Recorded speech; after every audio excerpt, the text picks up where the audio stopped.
Comenzamos un nuevo programa de Punto de Encuentro con la Biblia, con la alegría de contar con vuestra compañía.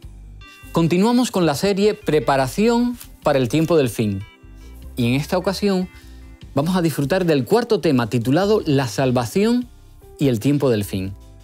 Como siempre, nos presentamos. Soy Nelson Salgado, profesor de la Facultad Adventista de Teología de Sagunto, y me acompañan Josías Félix. Bienvenido, Josías. Muchas gracias. También está con nosotros Claudia Dolete. Bienvenida, Claudia. Contenta de estar aquí con vosotros. Muchas gracias. Y también está con nosotros Israel Guntín. Bienvenido, Israel. Muchísimas gracias. Seguimos disfrutando, ¿verdad?, del estudio de la Palabra de Dios con este precioso equipo, y aprovechamos y le mandamos un saludo a los que siguen el programa. Así mismo. Que el Señor os bendiga allí donde estéis, donde sigáis nuestro programa. Antes de empezar con el tema de hoy, quiero recomendaros quecurso.com. Es una plataforma gratuita que ofrece cursos bíblicos de salud, familia, educación y muchos más. También recordaros que durante esta serie, la serie que estamos presentando, os estamos proporcionando el que podáis tener con vosotros el libro El conflicto de los siglos. Solo tenéis que escribirnos a hola@hotmedia.es y os lo haremos llegar gratuitamente. Ahora sí, vamos a empezar.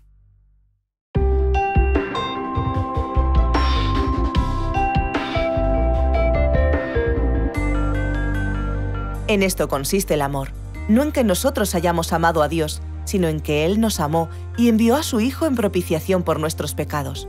Primera de Juan 4:10. La diferencia crucial entre el cristianismo y las religiones no cristianas es que sus fundadores no hubieran podido salvar a sus seguidores. Todo lo que estos líderes pudieron hacer fue enseñar a la gente a vivir, pero no podían darles vida. En contraste, los cristianos enfatizamos no solo lo que Jesús enseñó, sino también cómo vivió y especialmente que resucitó y que gracias a Él podemos tener vida eterna. Jesús, queridos amigos, es el único que salva, el único que venció a la muerte y puede darnos vida. No hay otro. Jesús trabaja en un plano muy diferente al resto de los maestros religiosos. Jesús es nuestro origen, porque es nuestro creador, y es nuestro destino, porque es nuestro Salvador. Y eso nadie lo puede igualar. El ser humano no puede salvarse por sí mismo. La humanidad traicionó a Dios y las consecuencias de esa separación es la vida que llevamos ahora, que concluye con la muerte. No es un castigo, es que sin Dios no es posible la vida. Por eso Jesús, siendo Dios, se hizo hombre para morir en nuestro lugar y que podamos elegir de manera personal la vida eterna a su lado. No hay nadie como Jesús, queridos amigos. Solo Él es el camino, la verdad y la vida. Él es nuestro Salvador. Bueno, siendo que Jesús es Dios, ¿verdad? 100% Dios y es nuestro Salvador además. Claro, cuando las personas estudian la Biblia, leen el Antiguo Testamento, leen luego el Nuevo Testamento y comienzan a veces a pensar, bueno, es que a mí me parece que el Dios del Antiguo Testamento es diferente al Dios del Nuevo Testamento. Y a veces hacen conclusiones un poco ilógicas o extrañas, es decir, bueno, es que el Dios del Antiguo Testamento es el Dios del Padre, el del Nuevo Testamento es amor, y entonces el Dios del Hijo. Me gustaría un poco comenzáramos hablando acerca de esto. ¿Cómo podemos comprender que Jesús y Dios son lo mismo, con los mismos rasgos, y tanto en el Antiguo Testamento como en el Nuevo Testamento, que no hay una discontinuidad, ahora un Dios mejor, un Dios peor, un Dios positivo, un Dios negativo? No hay una salvación sin el Padre. Yo me encuentro en aquella categoría de personas que cuando empezaron a estudiar la Biblia preferían el Nuevo Testamento, porque ahí te encuentras más cómodo, como acariciado, perdonado y te sientes confortable. Pero descubrí poco a poco con los estudios que en Jesús estaba el Padre y el Espíritu Santo, estaba reunida la divinidad. Y me gustaría que comencemos mirando el texto de oro, que se llama así, el texto de oro de la Biblia, que se encuentra en el libro de Juan, el capítulo 3, el versículo 16, y añadiría el 17. Porque de tal manera amó Dios el mundo que dio a su Hijo único para que todo el que crea en Él no perezca, sino tenga vida eterna. Porque Dios no envió a su Hijo al mundo para condenar al mundo, sino para que el mundo sea salvado por Él. Vemos en la vida de Jesús también que los apóstoles estaban tratando de buscar al Padre o que no lo conocían realmente, no conocían el verdadero carácter del Padre. Y en un momento dado, en una conversación íntima que tuvieron con Cristo, le pregunta que si puede enseñarles al Padre.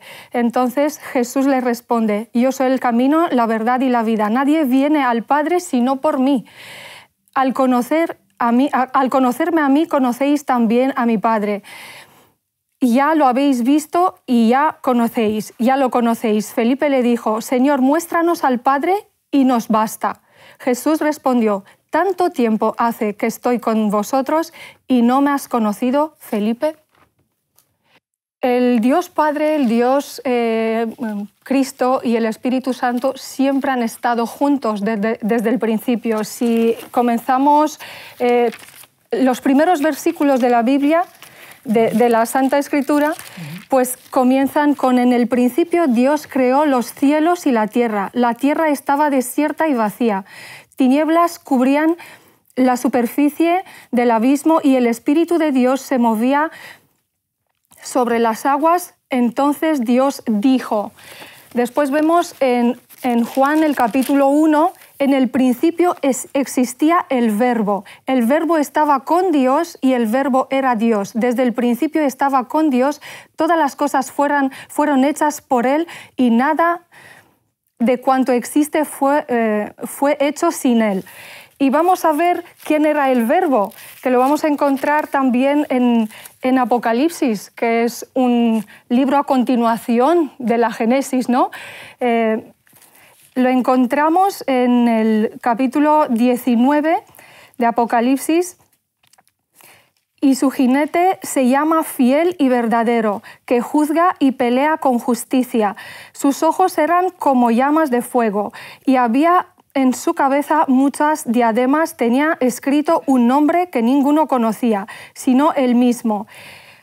Vestía una ropa empapada en sangre, y su nombre es el Verbo de Dios. Y vamos a abrir en 2 Corintios 5, con el versículo 19, porque Dios estaba en Cristo reconciliando consigo el mundo sin tomar en cuenta el pecado de los hombres. La imagen de Dios es la imagen de un Dios amoroso, de un Padre celestial que nunca nos ha abandonado, aunque en el Antiguo Testamento podemos encontrar muchos episodios de guerra, de tristeza, como si el pueblo estuviera abandonado, pero en ningún momento fue Dios el que abandonó el pueblo, sino fue al revés. La característica de amor de Dios, sin duda alguna, la podemos ver en el Antiguo Testamento. Muchas personas no lo encuentran de esa manera, pero Dios primeramente es un Dios creador. Y cuando Él crea, lo crea con una característica principal, que crea por amor. No lo crea simplemente por ociosidad, porque no tiene otra cosa que hacer, o por tal vez un narcisismo de querer que lo admiren, sino al contrario, lo crea por amor, lo crea para que sus criaturas, su creación, disfrute de la vida y disfrute de todo lo que lo ha rodeado. Las primeras características y todo lo que Dios expresa sobre su creación es que esto era bueno. Sin duda alguna, no es por la falta de amor de Dios o no es por la tiranía de ese Dios que todo el ser humano sufre, sino es al contrario, es por nuestra rebeldía, son por nuestras decisiones que tomamos otro camino que se aparta del amor de Dios. Y vemos que no solamente lo identificamos ahí, lo identificamos, por ejemplo, cuando acompaña a Adán y Eva, cuando acompaña a Abel, incluso en esos momentos tan tristes de su muerte, está ahí con la familia, con los primeros padres. Pero también lo vemos con Abraham, cuando lo escoge, cuando lo saca de una tierra pagana y lo lleva a la tierra prometida con una gran promesa y le dice, yo te voy a hacer una gran descendencia y la descendencia va a ser como las estrellas. Y después escoge ese pueblo, el pueblo de Israel, que lo ama constantemente, que a pesar de que se rebela, Dios siempre está con ellos. Los acompaña en Egipto, los acompaña en todo momento, incluso los saca de la esclavitud y les hace un pueblo libre. Entonces ahí vemos un Dios de amor. Ahí vemos un Dios que está con su pueblo fielmente, que incluso les da los 10 mandamientos. Para muchos los 10 mandamientos será una cuestión de ley, una cuestión de reglamentos, pero es una declaración de amor. En Éxodo 20 encontramos una declaración de amor de Dios a su pueblo, donde les dice, ¿sabes qué? Yo nunca voy a tener a otro pueblo más que tú. Yo nunca te voy a engañar, no te voy a mentir, no te voy a engañar, voy a estar contigo, no te voy a matar. Es una declaración de amor de lo profundo que es. Entonces vemos una conciliación, no hay un cambio de dioses. Encontramos, por ejemplo, en Hebreos 13, una característica y muy importante de Jesús, de Dios, de la Trinidad, que dice Jesucristo, Hebreos 13:8, es el mismo ayer, hoy y por los siglos. Aquí vemos una característica importante. Dios no cambia, Dios es el mismo siempre. Solamente somos nosotros lo que lo hemos visto de diferentes perspectivas.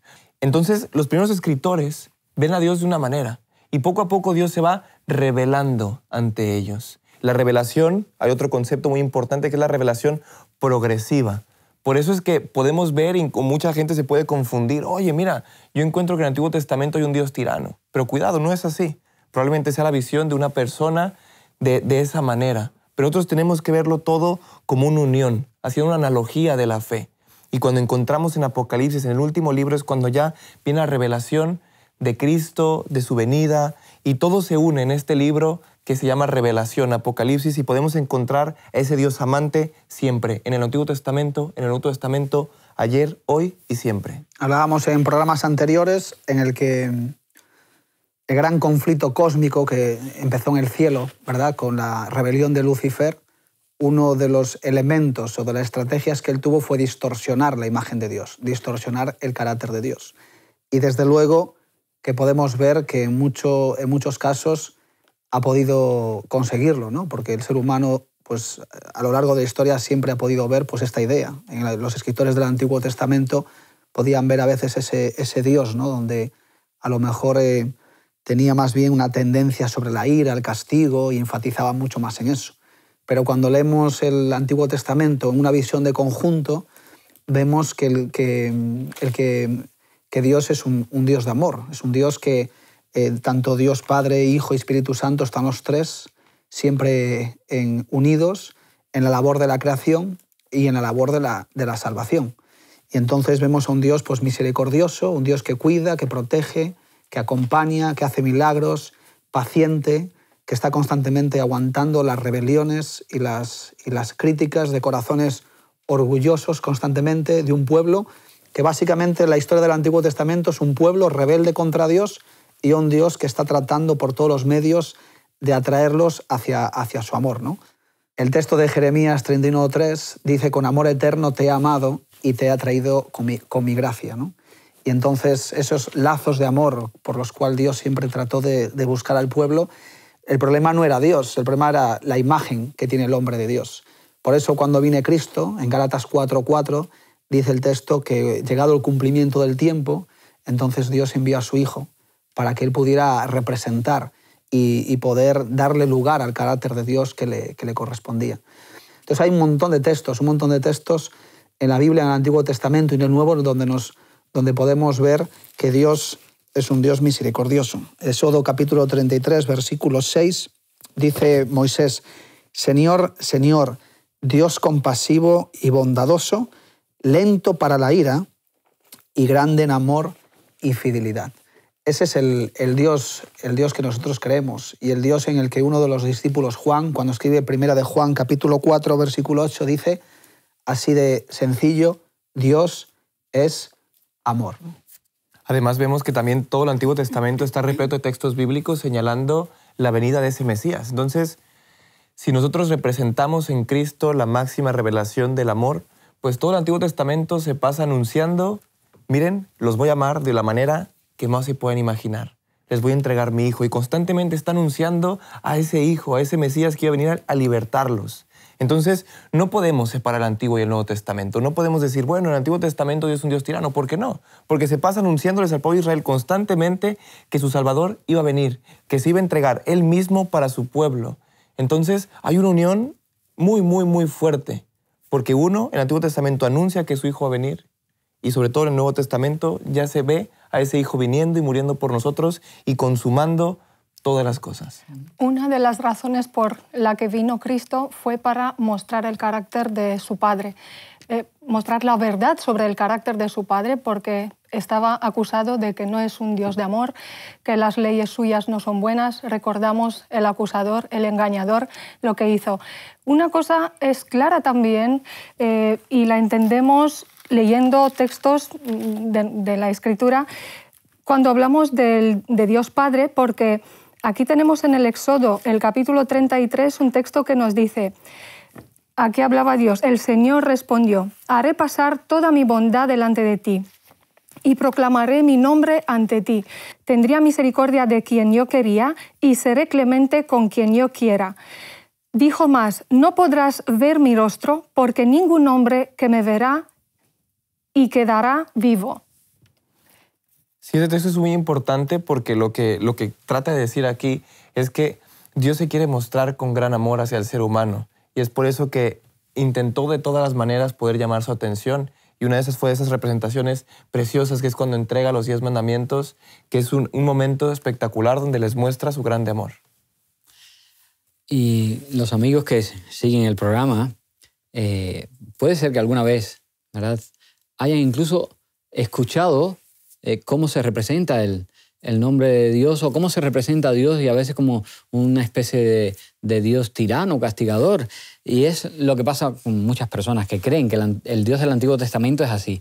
Pero un texto que leía Claudia, que es preciosísimo, ese Juan 3:16, pero el siguiente, el 17, dice, porque Dios no envió a su Hijo al mundo para condenar al mundo, sino para que el mundo sea salvo por él. Eso tira por tierra la idea de que el Dios del Antiguo Testamento es un Dios que castiga, ¿no? Si el Dios del Antiguo Testamento es el Dios que envió a su Hijo, como bien hablabas tú, para que tuviésemos salvación. Lo que pasa es que los seres humanos somos complejos a veces. Y a veces hablamos y hasta nuestras palabras pueden traicionarnos cuando los padres le dicen a sus hijos que en un momento determinado a lo mejor el niño no se ha portado bien. No, a Dios te va a castigar. Perdona, Dios te sigue amando, hijo. A Dios es verdad que no le gusta a lo mejor esa actitud que has hecho, ese comportamiento que has tenido, pero no que Dios se enfade, porque esa es una transmisión que a veces viene de muy lejos y de tiempos pasados, que ha pervivido en el tiempo y que todavía en expresiones tan cotidianas podemos ver reflejadas, y que podemos hacer mucho daño a nuestros hijos, a nuestros jóvenes, cuando transmitimos esas ideas. Por eso que cuando hablamos de que Dios es amor, se puede entender que el amor de Dios es un amor así como que le da todo igual. Pues claro, ese es el amor que muchas personas, pues muchos de nosotros hemos buscado durante un tiempo. Cuando hemos conocido a Cristo, Él nos ha enseñado otro tipo de amor. Es el amor ágape, ¿no?, que habla la Biblia. Es ese amor responsable, interesado, preocupado en el otro. Por eso 1 Corintios 13 dice que el amor no es orgulloso, ¿verdad?, que no busca lo suyo, sino el del otro. Entonces, menos mal que Dios nos ama tanto que nos ha venido a buscar a cada uno de nosotros, además de nuestras propias vidas, que estábamos todos en contra de Dios, estábamos todos en rebelión contra Dios. Pero a pesar de eso, Dios nos amó igual. Y el texto que citabas antes, de Juan 3:16, Claudia leía muy bien, luego tú, Nelson, lo acompañabas, decías en el 18 que Dios no había enviado a este mundo a su Hijo para condenar, sino para salvar. Y en el 19 dice, y esta es la condenación, que la luz vino al mundo y los hombres amaron más a las tinieblas que la luz, porque sus obras eran malas. No es Dios a veces el que castiga, somos nosotros mismos que nos castigamos con nuestros propios caminos. Adán y Eva pecan, ellos pecan, pero ¿quién es el que va a buscar a Adán y Eva? Es Dios. Ellos están escondidos de Dios, pero es Él el que toma el paso, es Él siempre el que toma la iniciativa. El hombre estaba perdido y Dios fue el que envió a su Hijo, no por el comportamiento del hombre, sino es porque Dios los amó y Él fue el que dio el paso para venir a buscarnos. Y es ahí donde nosotros estemos con nuestras propias vidas, en las cárceles, en el trabajo, en las borracheras, en las drogas, apartados completamente de los caminos del Señor, es Dios ahí donde te va a buscar siempre para poder rescatarte. Por eso dice el texto, con amor eterno te he amado, ¿no? O sea, si te he amado, quiere decir yo no te voy a dejar. Eres tú el que me va a tener que dejar a mí, pero Dios tiene el empeño de buscar a cada ser humano de este mundo para que no se pierda, sino que pueda tener la vida eterna. El pecado es verdad que hizo separación entre Dios y nosotros, los seres humanos, y bueno, creó un abismo entre ambas partes. Dios es la vida y fuera de Dios, pues no hay vida. Así que en cierta medida la humanidad, al separarse de Dios, al pecar, estaba condenada a la muerte eterna. La única solución para resolver ese problema, y hemos hablado de esa solución, ese plan de salvación, de redención, en que hablamos desde el primer programa. Dios envió a su Hijo, envió a Jesús para que Cristo viniera aquí, y además Cristo murió para que nosotros tengamos la oportunidad de elegir. ¿Cómo podemos entender esto? A la luz de las Escrituras. Ahora hemos hablado del Padre, del amor del Padre. Ahora me gustaría que también comentásemos acerca del amor del Hijo. Hay un texto precioso que nos muestra las Escrituras sobre este sacrificio que hizo el Hijo, ese gran amor que se entregó.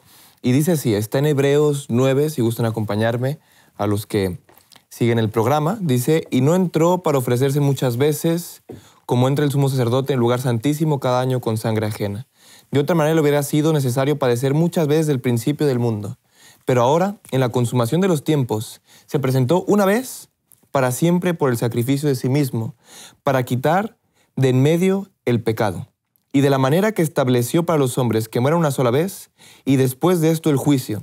Así también Cristo fue ofrecido una sola vez para llevar los pecados de muchos, y aparecerá por segunda vez, sin relación con el pecado, para salvar a los que esperan. Este texto es un texto muy completo, que nos habla muy bien sobre qué vino a hacer Cristo aquí en la tierra.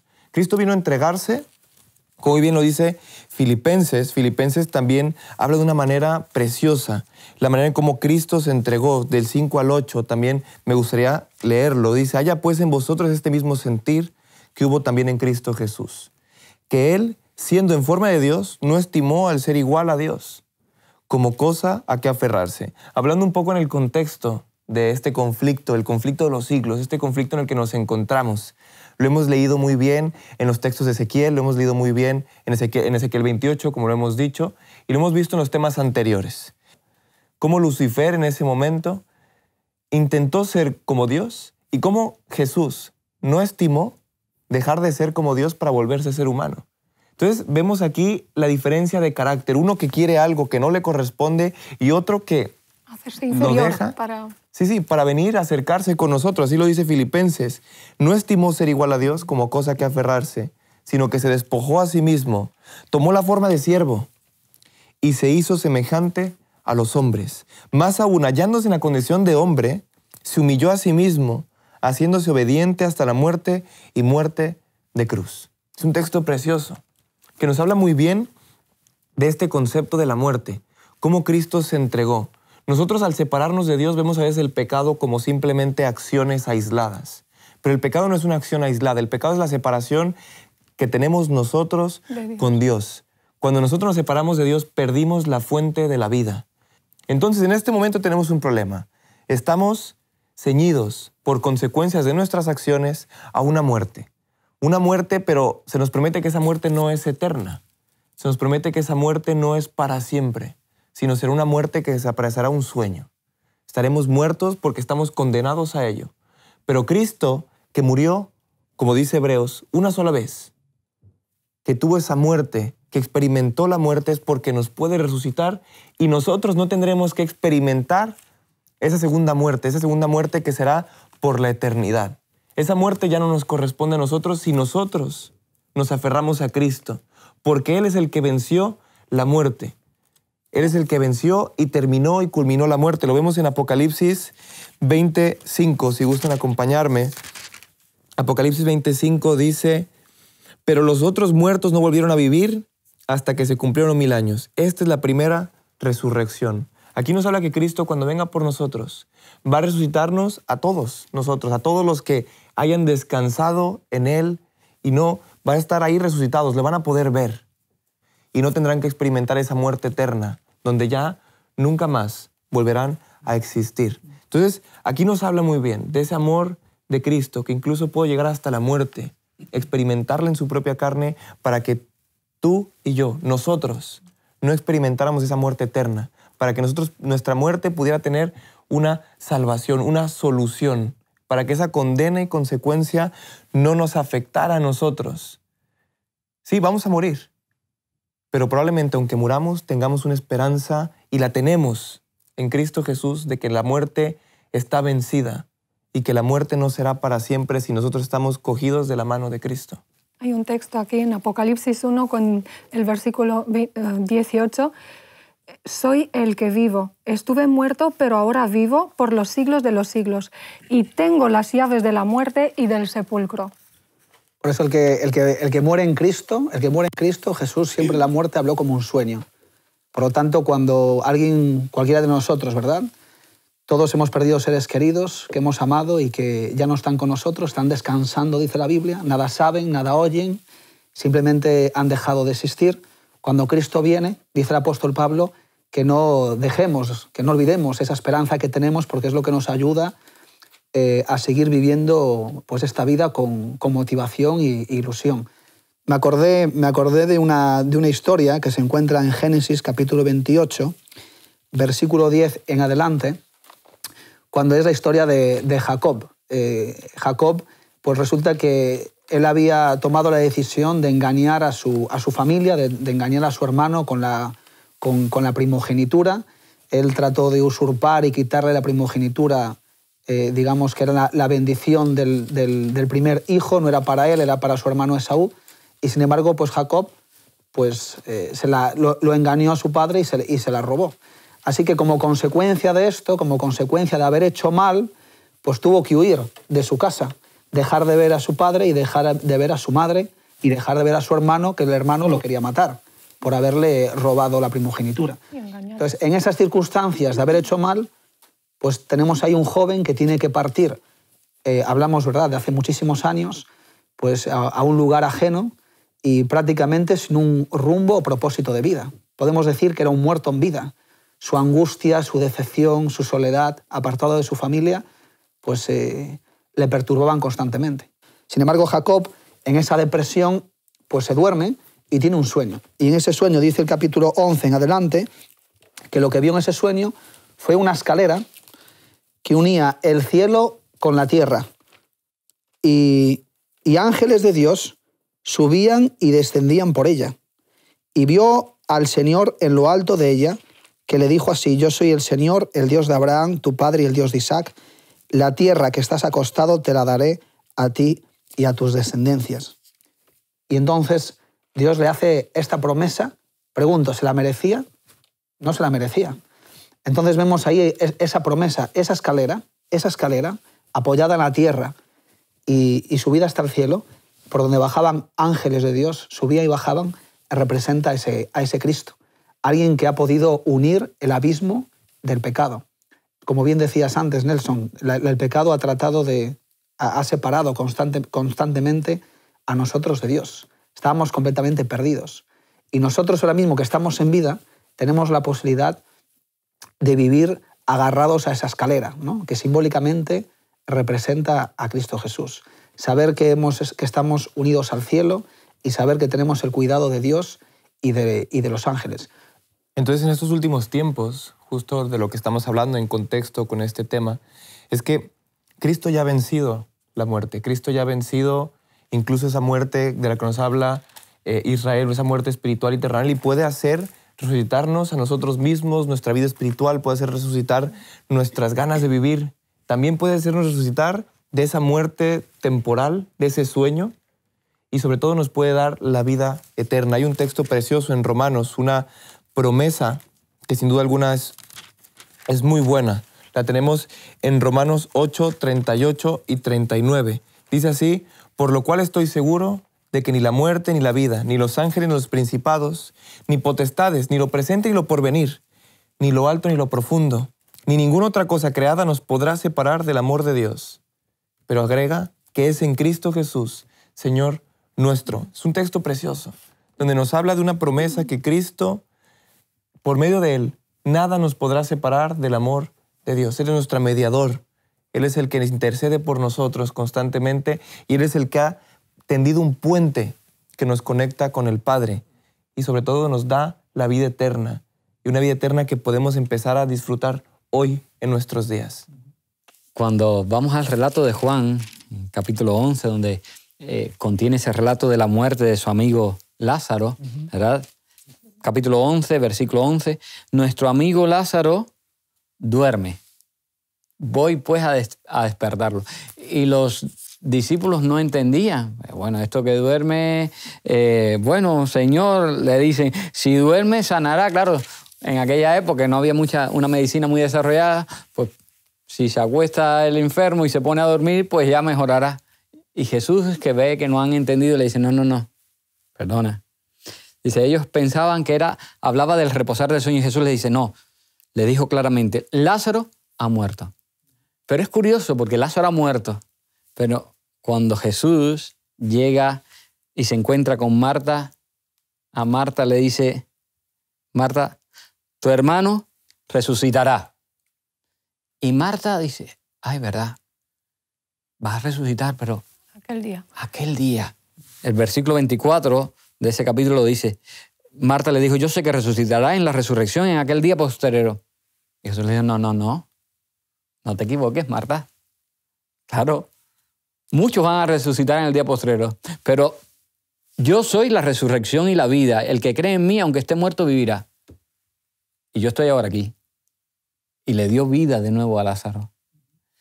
Precioso, porque Jesús es el único que nos da vida, como bien decían. En todos los términos, en todos los campos, en todos los ámbitos. Jesús es el único.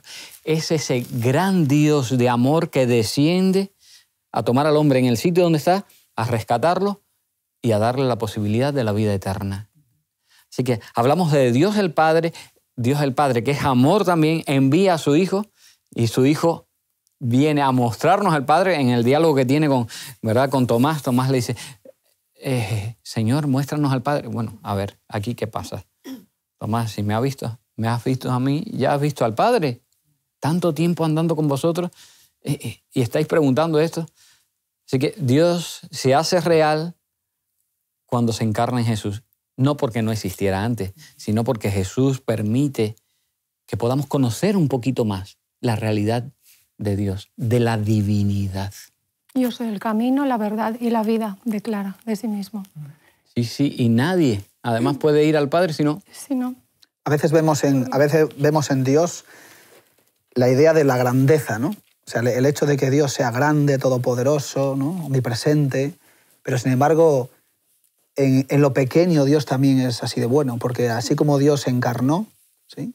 Y Cristo vino a vivir con nosotros, eso también lo hace grande, porque el hecho de haberse hecho pequeño para mí es lo que lo engrandece, porque a veces es absurdo, ¿no? Que el Dios creador de los cielos pueda haberse hecho un hombre, y no solamente haberse hecho un hombre, sino que permanecerá hombre, como nosotros, por toda la eternidad.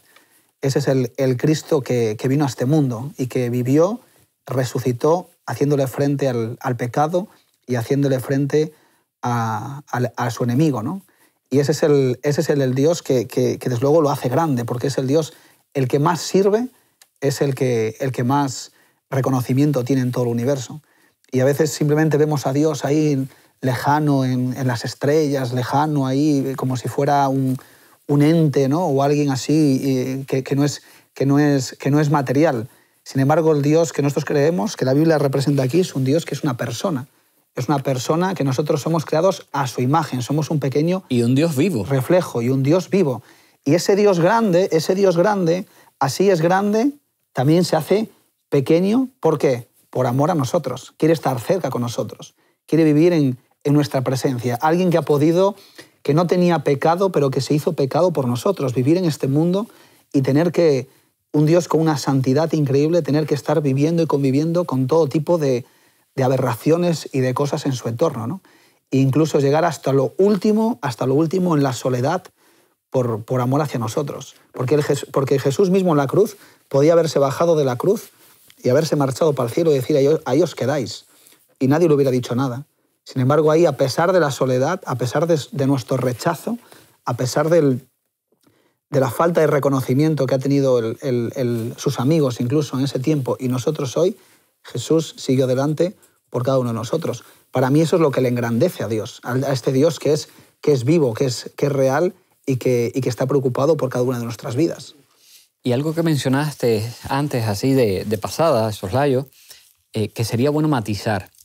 A ver, es verdad que entendemos que Dios es amor, el Padre y el Hijo, pero tampoco es un amor regalado así de yo hago lo que quiera, da igual, hago con mi vida lo que sea, que bueno, como Dios es amor, después Él me va a perdonar. No creemos en esa situación, en eso de que Dios va a salvar a todo el mundo porque Dios es bueno. No. Claro. El ser humano tiene una responsabilidad con ese Dios de amor. Ante ese amor debe haber una respuesta también del ser humano a ese amor tan grande. Y es verdad que no tenemos que preocuparnos de la salvación porque es un regalo de Dios. Pero debemos tomar ese regalo. Exactamente. ¿Verdad? ¿Qué contraste hace el carácter de Dios con el carácter de Satanás? El Hijo habla del Padre, el Padre habla del Hijo y del Espíritu Santo. Están cada uno presentándose el uno al otro.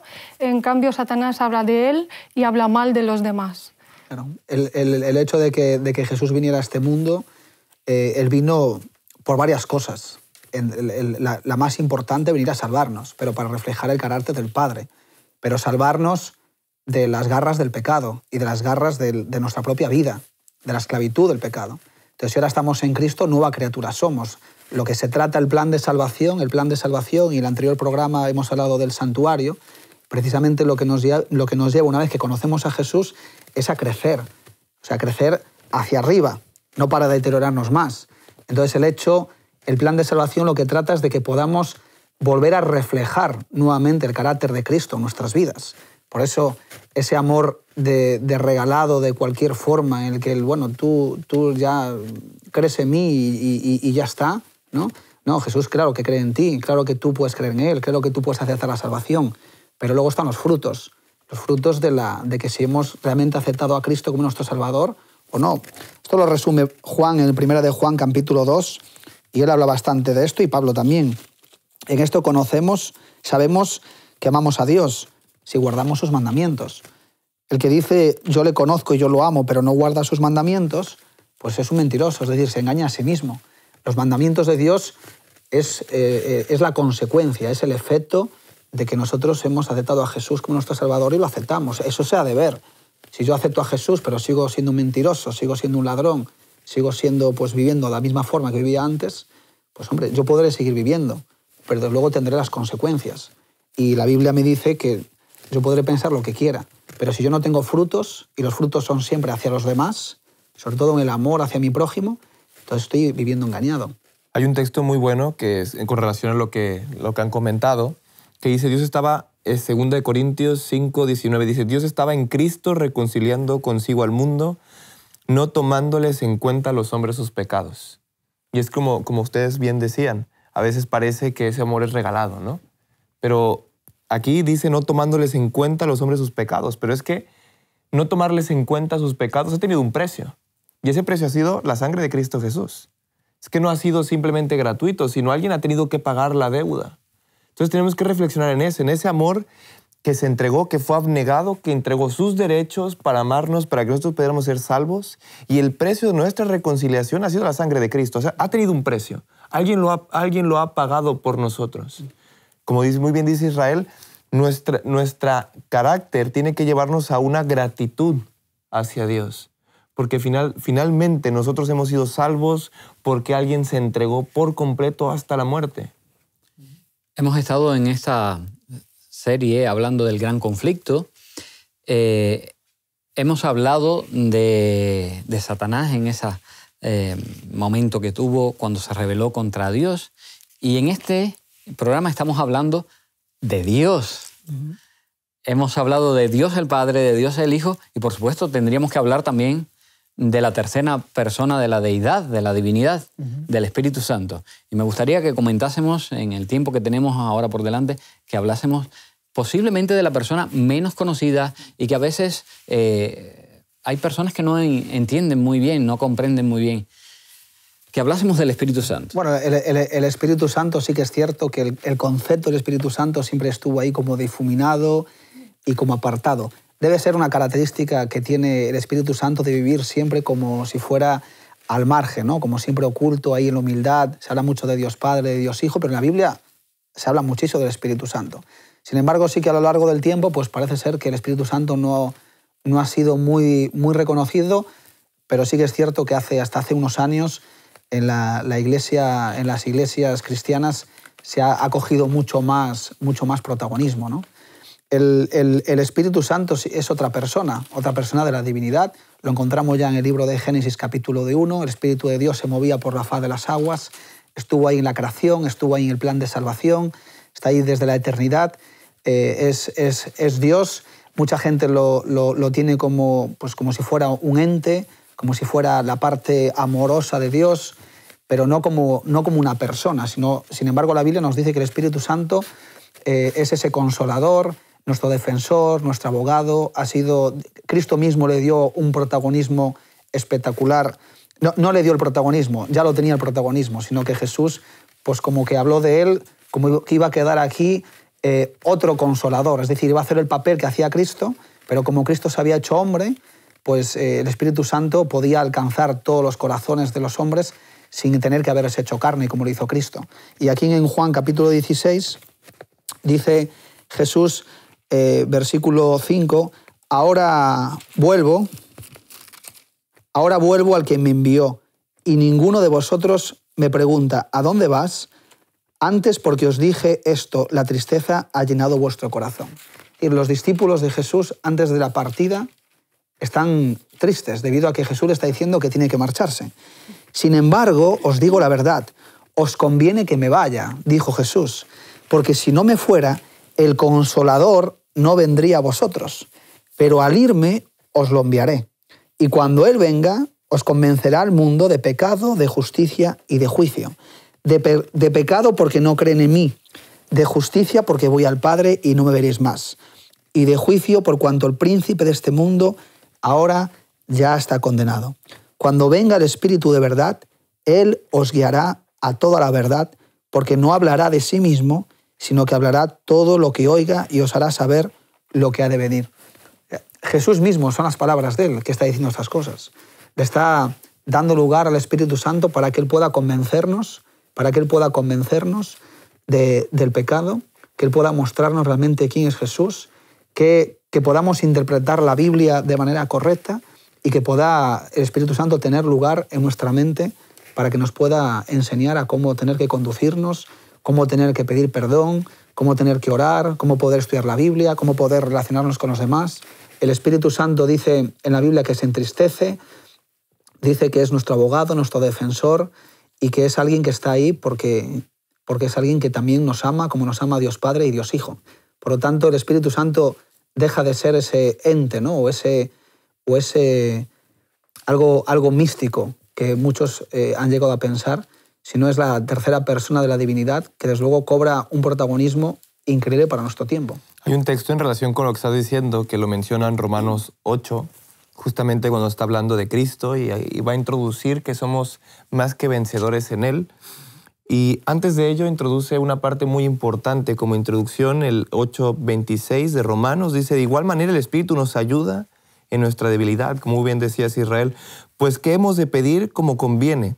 No lo sabemos, pero el Espíritu mismo, fíjate nada más, si es una persona amante, si es Dios con nosotros, que dice, pero el Espíritu mismo intercede por nosotros con gemidos indecibles.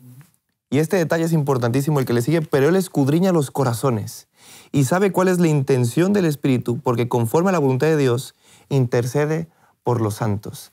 Aquí el Espíritu se muestra conociendo nuestro corazón. Ya bien decía Pablo también en 1 Corintios que nosotros somos templo del Espíritu Santo, somos el recipiente en donde reside el Espíritu Santo en nuestros corazones, que nos quiere transformar, que está aquí para transformarnos y que en este gran conflicto nos ayuda mucho para poder decantarnos por Cristo, para poder ir a Él. Porque sin el Espíritu Santo no podríamos decidir que sí hacia Cristo. Es por medio de una intercesión en nuestro corazón del Espíritu Santo que nos transforma, que nos lleva hacia Dios. Entonces aquí vemos la importancia de Él, porque como muy bien decías, nos corrige, intercede por nosotros, nos ayuda, vive en nosotros. Entonces el Espíritu Santo tiene una acción importantísima en este gran conflicto, que es el de estar con los creyentes para llevarlos hacia Cristo, a la acción de Dios y sobre todo llenar sus corazones de Cristo mismo, de Dios mismo. Cristo dice que nos conviene que venga el Espíritu Santo porque es el que nos va a reconstruir un carácter que se asemeje al carácter de nuestro Señor. Y vemos que el Espíritu Santo, cuando está presente en tu vida cambia, tú no puedes ser el mismo. Él va desarrollando frutos del carácter y los frutos del Espíritu Santo están mencionados en el libro de Gálatas 5, y podemos leerlos. Pero el fruto del Espíritu es amor, gozo, paz, paciencia, benignidad, bondad, fidelidad, mansedumbre, dominio propio. Contra estas virtudes no hay ley. Por lo tanto, el Espíritu Santo, cuando entra en la vida de una persona, la persona no puede quedar igual. Lo único que puede hacer es ser transformada. Necesita ese nuevo cambio y desde luego, cuando el Espíritu Santo tiene lugar en nuestro corazón, lo que sale en el hombre pues, es poder reflejar el carácter de Cristo Jesús. Por eso, en oposición a lo que Claudia ha leído, pues en vez de el amor, pues estaría pues el orgullo, por ejemplo, ¿no? El odio, la ira, las contiendas, todas estas cosas. Por eso dice Pablo, pues el que está en Cristo, pues nueva criatura es. Y justo en ese texto donde tú lo citas muy bien, 2 Corintios 5, 17 en adelante, hay una parte importantísima del cristiano, del que tiene el Espíritu Santo, del que está en el gran conflicto. Cuando tú estás en un gran conflicto y conoces la solución, cuál es la salvación y hay paz en tu corazón, lo que quieres es compartirla. Lo que quieres es llamarle a otras personas para que descubran cuál es la solución de este gran conflicto, que descubran cuál es la solución de esa muerte eterna y que descubran cuál es la fuente de la vida. Es por eso que dice así en el 19, ya lo hemos leído anteriormente, Dios estaba en Cristo reconciliándonos consigo al mundo y nos encargó a nosotros la palabra de la reconciliación. Así que somos embajadores de Cristo, como si Dios rogara por medio de nosotros reconciliados con Dios. Fíjate nada más qué importancia tenemos también en este gran conflicto.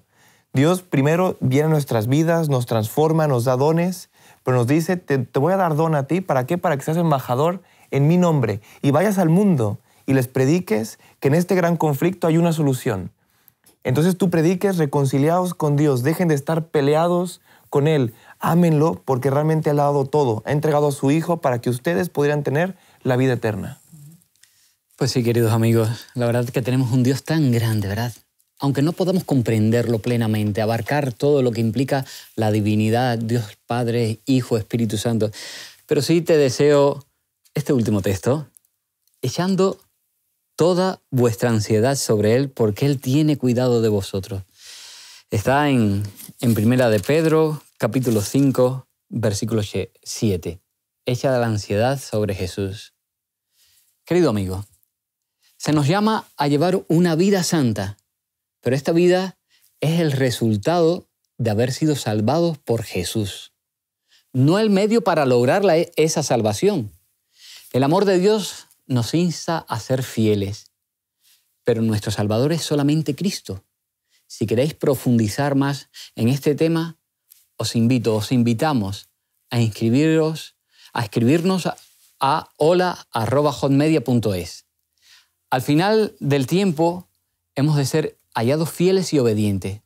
Una fidelidad y una obediencia que surjan de esa seguridad de lo que Cristo ha hecho en nuestro favor. La salvación es un regalo, pero es un regalo transformador. Si realmente aceptamos a Jesús, nos vamos a tratar de imitarlo, vamos a tratar de ser como Él. No podemos ser ya los mismos. Es imposible ser salvos y no nacer de nuevo. Cuando Cristo vive en nuestro corazón, las cosas son diferentes. Redescubramos el amor de Dios por nosotros y su plan para salvarnos de la muerte y el mal. Apreciemos y confiemos en el amor de Dios, a pesar de que no lo merezcamos. Permitamos que ese amor nos transforme a la imagen del carácter de Cristo. Aprendamos a amar a Dios amando a los demás y confiemos en Él aunque no veamos una respuesta inmediata a nuestras oraciones. El amor de Dios es la única razón de nuestra existencia y también de nuestra salvación. Como dice 1 de Juan 4:19, nosotros le amamos a Él no porque nosotros le amamos primero, sino porque Él nos amó primero. Amamos porque quien nos creó es amor y nos dio esa capacidad. Nuestro amor no es más que una respuesta al suyo. No podemos conocer realmente a Dios sino a través de Cristo. Y seguir siendo lo mismo, eso es imposible. Si esto ocurre es que no le conocemos en verdad. Tenemos que despedirnos ya. Así que el Señor os bendiga. Os recuerdo, tenéis gratuitamente el libro El conflicto de los siglos. Solamente tenéis que escribirnos a hola@hotmedia.es. Os lo haremos llegar. Nos encontraremos en el próximo programa, Punto de Encuentro con la Biblia. Jesús dijo en Mateo 7:21 al 23, «No todo el que me dice Señor, Señor, entrará en el reino de los cielos, sino el que hace la voluntad de mi Padre que está en los cielos. Muchos me dirán en aquel día, Señor, Señor, ¿no profetizamos en tu nombre, y en tu nombre echamos fuera demonios, y en tu nombre hicimos muchos milagros? Y entonces les diré, nunca os conocí, apartaos de mí, hacedores de maldad». El regalo de la salvación solamente es accesible a través de la entrega y la conversión verdaderas. Podemos engañar a todos, incluso a nosotros mismos, pero no a Dios. Es Jesús el que nos salva, pero no puede hacerlo si no nos arrepentimos de nuestros caminos equivocados y decidimos ponernos en sus manos para que transforme nuestro carácter a su imagen. Una entrega a medias solo produce relaciones inciertas y surcos torcidos. Esa transformación nos llevará poco a poco a amar a Dios y a los demás, a obedecer los mandamientos y a reflejar el carácter amoroso, santo y perfecto de Cristo. Si no estamos dispuestos a permitir que el Espíritu Santo obre en nosotros, si no queremos cambiar, no estamos aceptando el don de la salvación. La salvación es un regalo que únicamente debemos agradecer, cierto, pero incluye el kit transformador del amor de Dios. ¿Quieres tener seguridad de tu salvación? Acepta ese regalo y vive una relación personal con Cristo. Descansa en su amor y en su justicia. Entonces, el Espíritu Santo te irá transformando y tu carácter se irá convirtiendo a imagen del carácter de Jesús. Caerás, pero te levantarás, y a pesar de tus caídas, tu vida será un camino hacia adelante y hacia arriba, siempre aferrado de su poderosa mano que te llevará a la eternidad.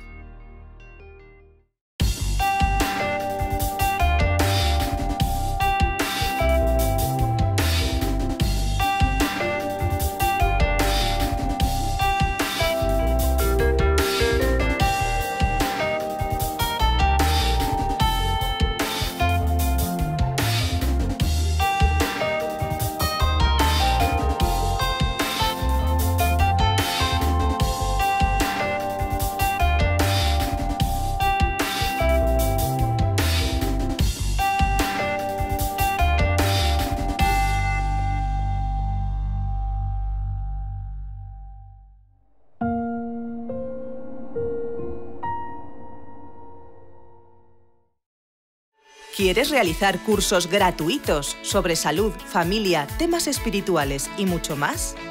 Entra ahora en quecurso.com y disfruta de cursos tan interesantes como La verdad en 2 minutos, Salud y vida, Embarazados, Frente al dolor, A través del Apocalipsis o Valores de siempre, entre otros. Recuerda, quecurso.com.